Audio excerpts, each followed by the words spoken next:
Before I walk you through the 45-day breakdown, I want to address something because I see this constantly. Most women come to me, nurses, corporate professionals, educators, women in healthcare, government workers, women in tech. They are not stuck because they don't want it bad enough. They are not stuck because they're lazy or not ready. They're stuck because there is a real gap between content and arbitrage and actually knowing what to do first with real money and real commitment on the line. You can watch 100 videos and still not know what market to pick, how to elevate, whether a deal actually worked, how to talk to landlords, or what order to do in any of it, right? That gap between knowing the concept and having a clear sequence to follow, that is what keeps capable women stuck, and that is exactly what I'm going to close on today.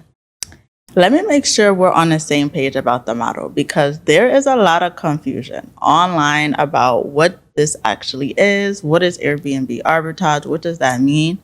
You basically run a property from a landlord on a long-term lease, you furnish it, you list it on Airbnb and on other short-term rental sites, and you collect the difference between what your guest pays you nightly and what you pay the landlord monthly, which is your rent, right?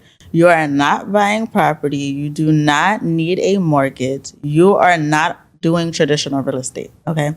What you need is a market with real demand, a landlord who allows subleasing, a lease structure where the numbers work in your favor, and a system for managing the property.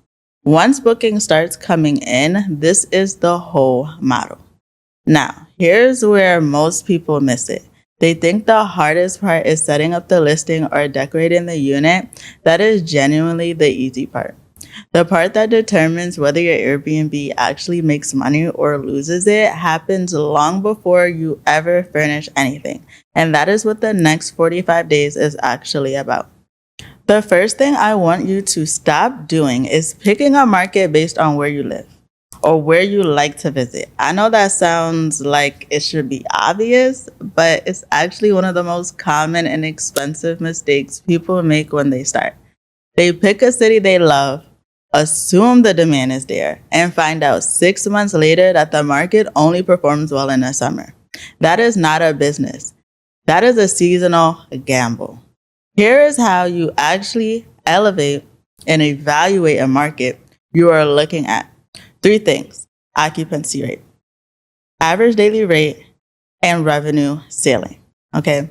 Meaning, what does a comparable market in that specific market actually earn per month according to the real data?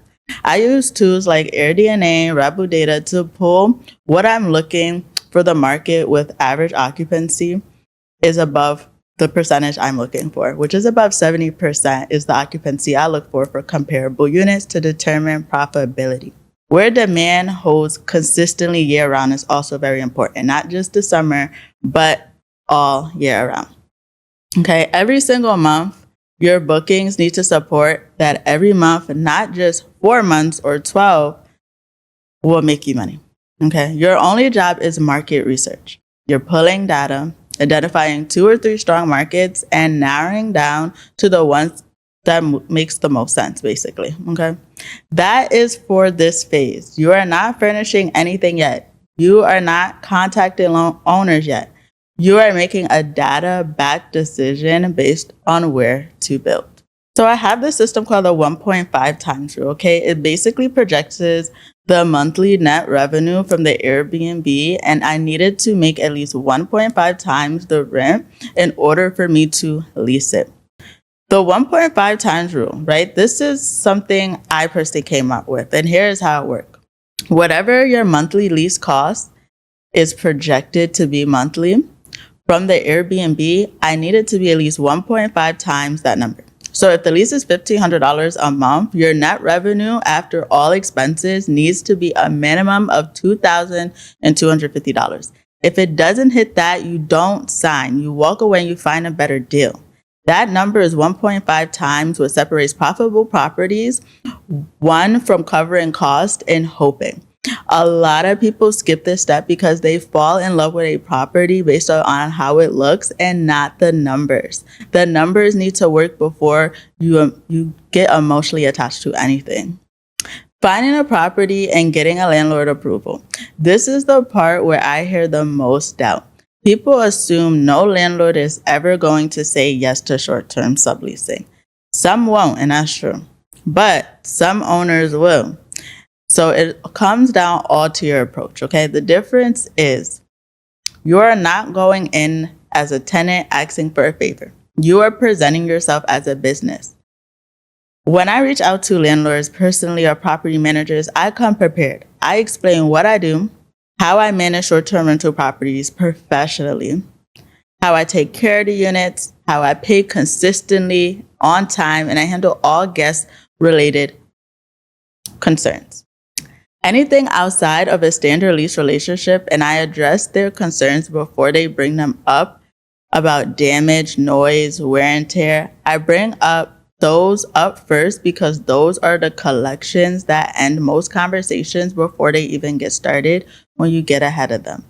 Okay, now let's talk about finding a property and getting landlord's approval. Okay, this is the part where I hear the most doubt because a lot of people get discouraged when they hear no's. You're going to hear no's from owners, but you're also going to hear yeses. And the yeses that told me yes definitely made me thousands of dollars. Okay, so with landlords, you need to present to them as a business. You need to tell them what you do, what you're going to help with their property versus a regular tenant. Regular tenants, they rather, is very true. But when it comes to us, we have to tell them exactly how we will benefit them more than a regular renter. So I like to tell them that I will have guaranteed rent on time. Okay, I take care of the property. I'm cleaning it consistently all the time. I highly doubt a regular tenant is going to have a cleaner 10 times a month in their unit cleaning. Okay, if there's any maintenance, I'm handling it. I don't ask the owner for any help. I'm basically putting on the table that I'm better than a regular tenant. And if the landlord, agrees, they will allow you to run their property in there.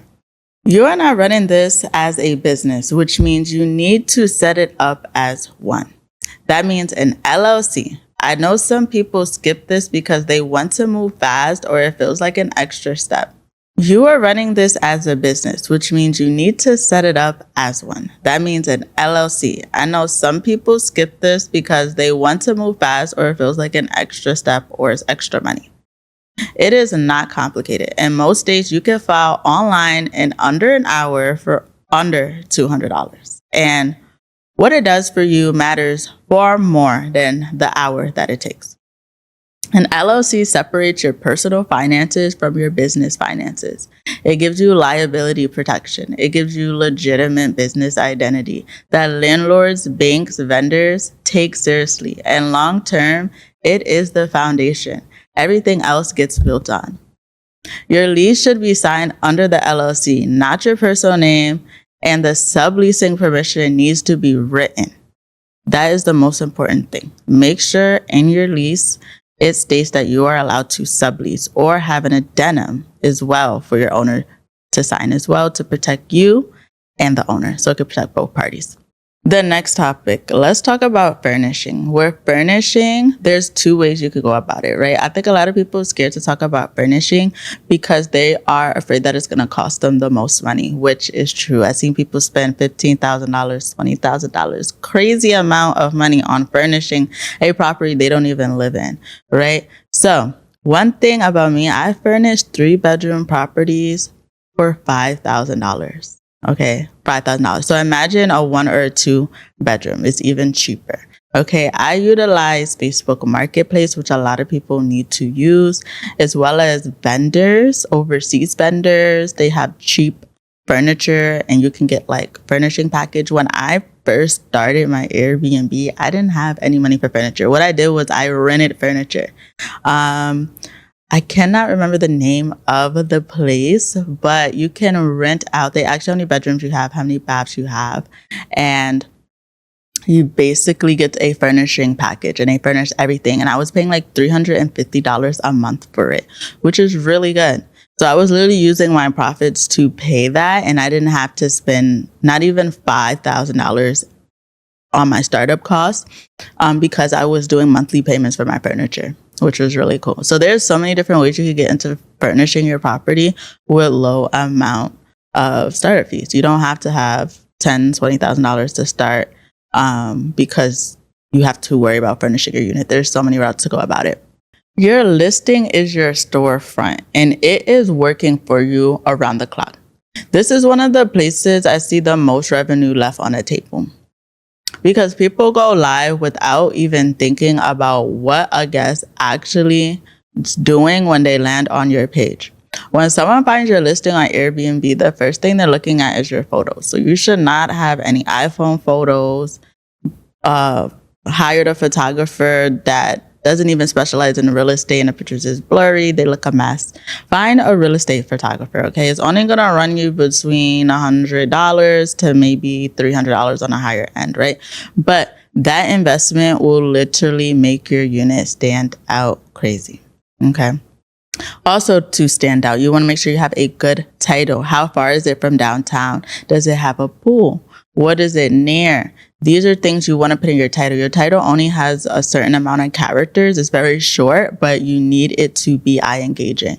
So you want to make sure that if you know you're near popular things, you're near popular stadiums, nightlife, restaurants, make sure you're putting 15 minutes from downtown, cozy, new apartment, something like that, just so people are engaged with your listing, because they see a bunch of listings as well in those cities.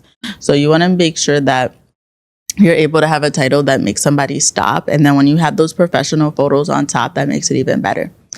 Another thing as well, you want to make sure we are focusing on reviews.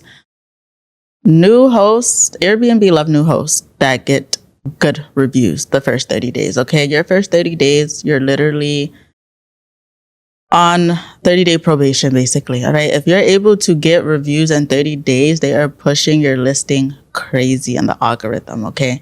You could become a super host in as fast as 90 to 60 days. So it's really important we focus on reviews the first 30 days and prioritizing our guests the most. Okay, now let's just sum up the whole 45-day breakdown. Day 1 through 10, market research, data analysis, deal evaluation using the 1.5 time rule. Day 10 through 20, property outreach, landlord conversations, identifying your unit. Day 18 through day 25 is LLC formation, lease negotiating, subleasing clause, signing days. 22 to 25th day is photography, listing setup. 30 days to the 40 day is listing goes live, bookings come in, and then day 40 through 45 is reviews, and then also your payouts, right? This is aggressive and it's completely doable. The reason most people don't hit this timeline isn't time. It's the absence of a clear sequence to follow when you know exactly what steps come next.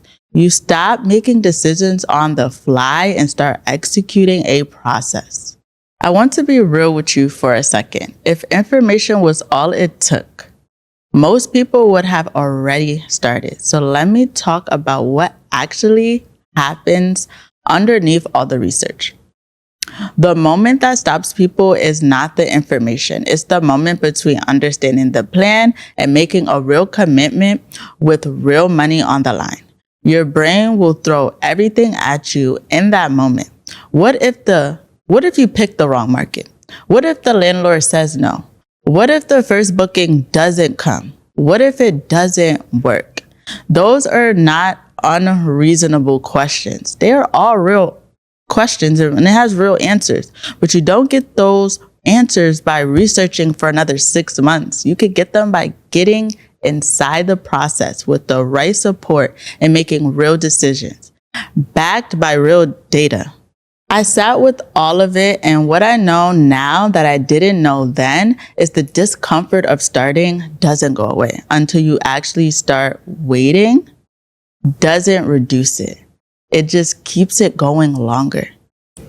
I had that moment before. My first property, I sat with all of it. And what I know now that I didn't know then is the discomfort of starting doesn't go away until you actually stop waiting. I want to be real with you for a second. If information was all it took, most people would have already started. So let me talk about what actually happens underneath all the research.